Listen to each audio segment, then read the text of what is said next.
Cruising down Pacific Coast Highway in a pre-production prototype automobile, you would think we'd get at least one knowing look. But we don't.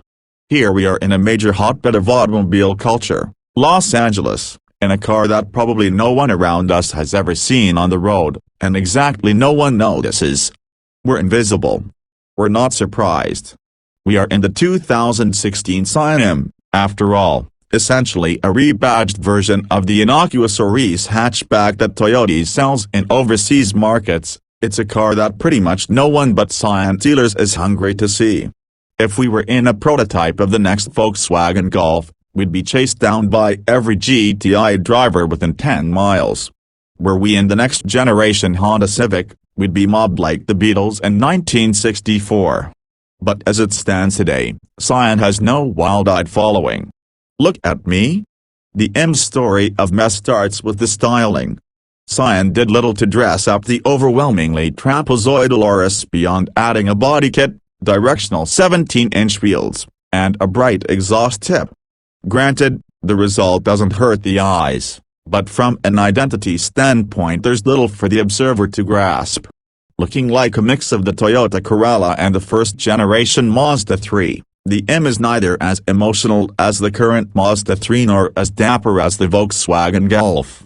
The all-black interior, however, is rather more enticing, yet it still fails to rise much higher than mid-pack in terms of design and accoutrements. Like other Scions, the M comes monospec. The only choices you make involve exterior color and transmission, and includes a fairly comprehensive amount of equipment, most of which we illuminated when we covered the M's launch at the 2015 New York Auto Show. All is arranged in a reasonably attractive, ergonomically sound design and is rendered with an unexpected amount of soft-touch surfacing, contrast stitching, and high-quality fabrics on the seats, the doors, and even the headliner. There's a bit of over-reliance on piano black trim to class things up, but, really, there's little conspicuous cheapness in a segment that's pretty full of it. We wonder, however, if the lack of available upgrades such as a sunroof or leather upholstery will cost Scion some sales, as many of its competitors are offering such amenities. The segment is also full of cars offering better performance. Although the M has been given a mil more powerful than anything in an Auris, a 1.8-liter four-cylinder with 137 horsepower and 126 lb-ft of torque, it is handily outmuscled by hatchbacks such as the 155 horsepower Mazda 3, the 160 horsepower Ford Focus, the 170 horsepower VW Golf, and the 173 horsepower Kia Forte 5. Furthermore, the M's fuel economy of 2,736 miles per gallon city highway with a 6-speed manual 2,837 for the CVT are merely mid-pack, despite the power deficit.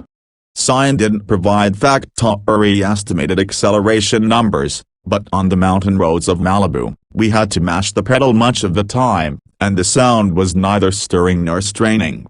It was, to use the term again, meh. Of the two transmissions, we vastly prefer the manual, although its shift quality is nothing to get excited about.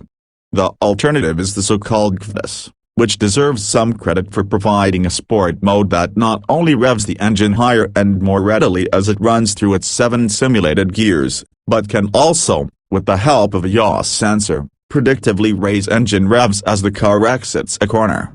TRD lends a hand. Speaking of cornering, this is arguably what the M does best. While steering feel won't win any awards, the electrically driven rack does direct the front tires with precision. We spent a fair bit of time driving an M that Scion fitted with the accessory TRD lowering springs, TRD anti-roll bars, and TRD air filter, and decided that all should be mandatory equipment for anyone with a pulse, as these parts reduce the car's body motions and sharpen its response, thus making the most of this strut front control and rear suspension's capabilities. Perhaps this car's greatest attribute is its value, which, at the price of $19,255 for the manual and $19,995 for the automatic, We'll make good on Scion's promise of a sub $20K MSRP when it arrives in Scion dealerships along with the Mazda 2 base Tia this fall. Adding the navigation kit for an estimated $900 and the TRD bits, we still estimate that an M with the manual would cost less than $23,000, or roughly the starting price of a 4-door VW Golf.